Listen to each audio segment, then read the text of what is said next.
আজ আমি বাটারস্কচ সন্দেশ বানিয়ে দেখাবো।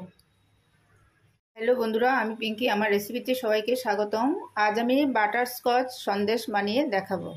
বাটারস্কচ সন্দেশ বানানোর জন্য প্রথমে আমি বাটারস্কচটা বানাতে হবে। তার জন্য আমি একটা প্যান বসিয়েছি চুলার মধ্যে। এবারে তার মধ্যে দিয়ে দেবো আমি 4 চামচ চিনি। আমি 4 চামচ চিনি দিয়ে দিলাম। এবারে এই চিনিটি মেল্ট হওয়ার জন্য আমি অপেক্ষা করব। প্রথমে বন্ধুরা আমি ক্যারামেল তৈরি করব এই চিনি দিয়ে।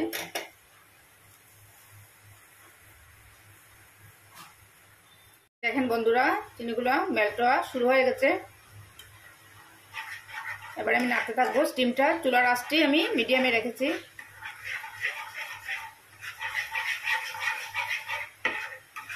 এবারে তার মধ্যে দিয়ে দেবো আমি অল্প বাটার।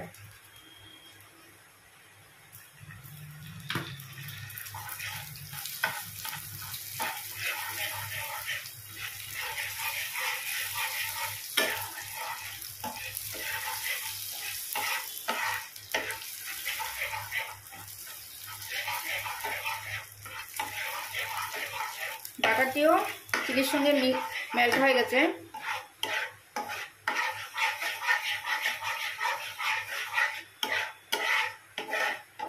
এবারে তার মধ্যে দিয়ে দেবো আমি 1 মুঠো কাজু কুচানো। চুলার আঁচটি মিডিয়ামে রেখে করছি। হাইতে দিলে পুড়ে যাবে এবং তেতো হয়ে যাবে।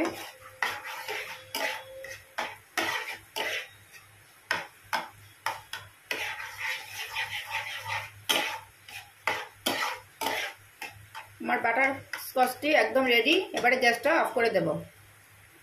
এই প্লেটের মধ্যে আমি বাটার লাগিয়ে নিয়েছি অল্প। এবারে এই বাটারস্কচটি ঢেলে দেব এই প্লেটের মধ্যে। গরম অবস্থায় ঢালতে হবে, নাহলে শক্ত হয়ে যাবে।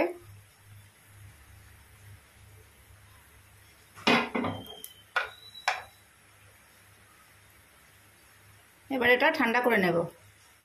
সন্দেশটি বানানোর জন্য আমি এখানে 1 লিটার দুধের ছানা নিয়েছি। ছানা কাটানো দেখাইনি, অন্য ভিডিওতে দেওয়া আছে ছানা কাটানো। ছানাগুলোকে এবারে ভালোভাবে মিক্স করে নিচ্ছি।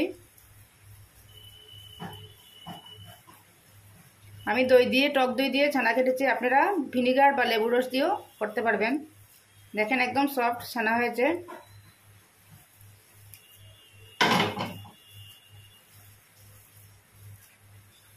এবারে তার মধ্যে আমি দিয়ে দেব চিনি। 1 কাপ চিনি দিয়ে দিলাম। প্রথমে আমি ছানা আর চিনি একসঙ্গে মিক্স করে নিচ্ছি।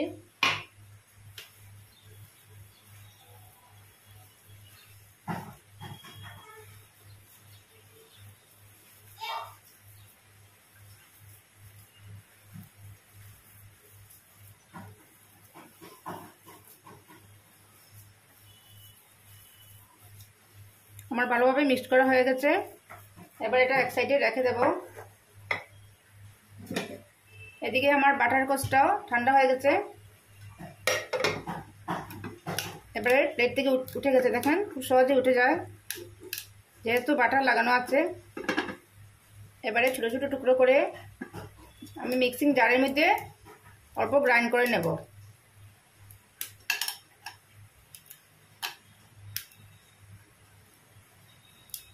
এগুলো আমি ছোটো ছোটো টুকরো করে মিক্সিং জারের মধ্যে গ্রাইন্ড করে নেব।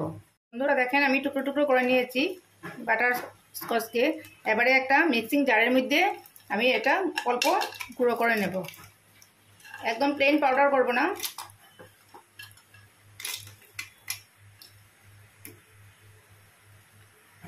বন্ধুরা আমি গ্রাইন্ডিং জারের মধ্যে নিয়ে গ্রাইন্ড করে নিয়েছি। একদম ছোটো ছোটো টুকরো করে হয়ে গেছে। বেশি ঘোরালে কিন্তু পাউডার হয়ে যাবে, অল্প ঘোরালেই হয়ে যায়। বন্ধুরা এবারে আমি একটা প্যান বসিয়েছি। তার মধ্যে এই ছানা আর চিনির মিশ্রণটা দিয়ে দেব। ছানা আর চিনি দিয়ে যে মিশ্রণটা রেডি করেছিলাম সেটা দিয়ে দিলাম প্যানের মধ্যে। চুলার আঁচটি মিডিয়ামে রেখে রান্না করব।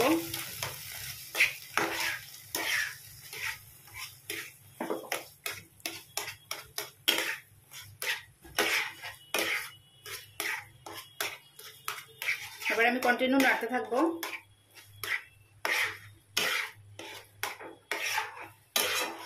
একদম শুকিয়ে নেব ছানা আর চিনিকে।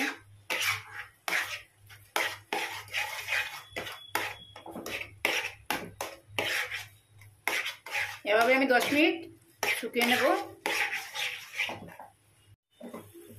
বন্ধুরা দেখেন চিনি থেকে জল বেরিয়ে আসছে। এবারে এই জলটা ভালোভাবে শুকিয়ে নিতে হবে। এবারে তার মধ্যে দিয়ে দেবো আমি 50 গ্রাম গুঁড়ো দুধ। দুধটা দিলে সন্দেশের স্বাদটা ভালো হবে। আমি এখানে 50 গ্রাম গুঁড়ো দুধ দিয়ে দিলাম। দিয়ে আমি ভালোভাবে কষতে থাকবো।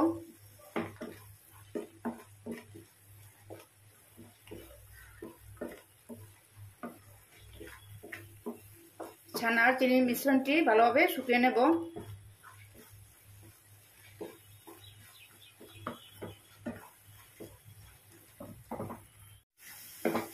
বন্ধুরা দেখেন অনেকটা শুকিয়ে এসছে। আরও আমি 10 মিনিট এভাবে নাড়তে থাকবো যাতে ছানা থেকে জলটা শুকিয়ে যায়। এবারে তার মধ্যে দিয়ে দেবো আমি অল্প বাটার স্কচ। আমি অল্প এখানে দিয়ে দিলাম।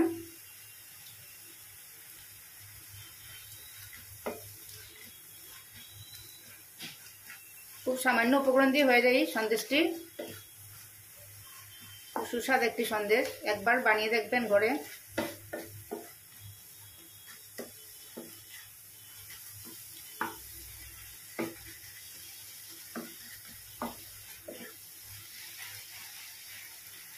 আরো 5 মিনিট আমি নাড়তে থাকবো। বন্ধুরা সন্দেশের জন্য একদম রেডি। এবারে আমি গ্যাসটা অফ করে দেব। বন্ধুরা আমি একটা চৌকো প্লেটের মধ্যে নামিয়ে নিয়েছি। আপনারা ইচ্ছা করলে যে কোনো বক্সের মধ্যেও রাখতে পারবেন। চৌকো বক্সের মধ্যে এভাবে গরম অবস্থায় আমি এভাবে শেপ করে নিয়েছি।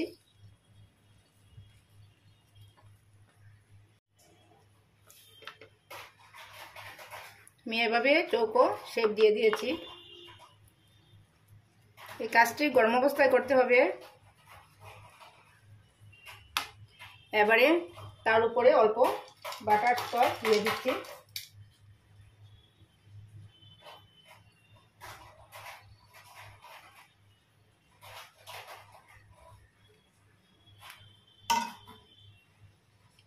এবারে দিয়ে দিলাম। এবারে এটা আমি 30 মিনিটসের জন্য নর্মাল ফ্রিজে রেখে দেব। 30 মিনিটস পর আমি আসছি। বন্ধুরা আমি 30 মিনিট পর ফ্রিজ থেকে বের করে এনেছি। এবারে আমি কেটে নিচ্ছি। আমি স্কোয়ার শেপে কাটছি।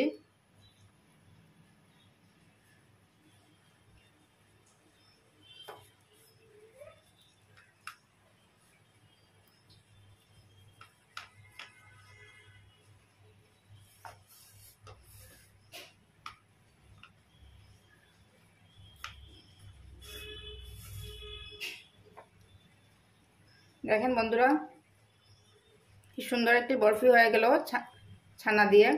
এবার আমি সবগুলো কেটে নিচ্ছি।